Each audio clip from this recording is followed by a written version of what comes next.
Hello everyone, আমি আবার প্রায় 2 মাস পর বাড়িতে ফিরেছি। আর আমি বাড়িতে ফিরেছি সেই কথাটা অর্পিতা, নিশা ওদের দুজনকে আমি কাউকেই জানাইনি, কারণ আমি সারপ্রাইজ দেবো বলে।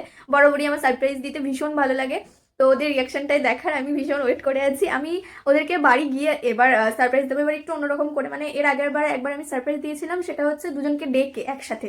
ওটা অনেক রকম প্ল্যান করে, বাট এটা নর্মালি ওদের দুজনেরই বাড়িতে যাওয়ার প্ল্যান করেছি আমি। তো আমি সকালে বাড়িতে এসেছি, আর এখন আমি বেরোচ্ছি। এখন প্রায় 2টো বাজে। তো আমি রেডি হয়ে নিয়েছি, এখানে ভীষণ ঠান্ডা।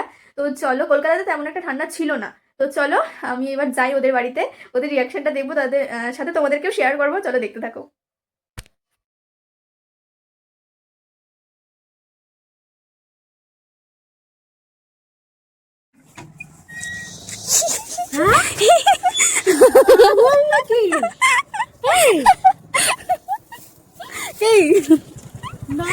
বল। খুবই ভালো করে শয়তান।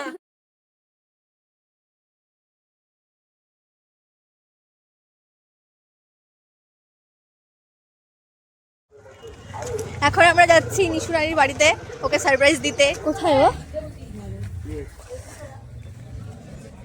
হ্যালো হ্যালো হ্যালো গাইস, কেমন আছো গাইস?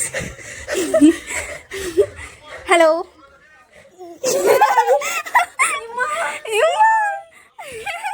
কান্না কর এখন, দেখো চোখ ছলছল হয়ে গেছে, দেখ।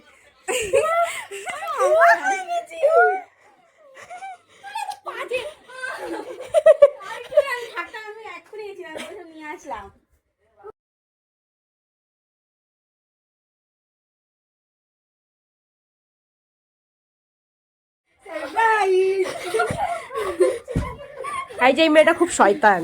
হ্যাঁ, তোমাদের কত খুশি হলাম। কি বলবো, কিছু বলার নেই, আমি তো পুরো অবাক হয়ে গেছি। একটু আগে কথা বললাম।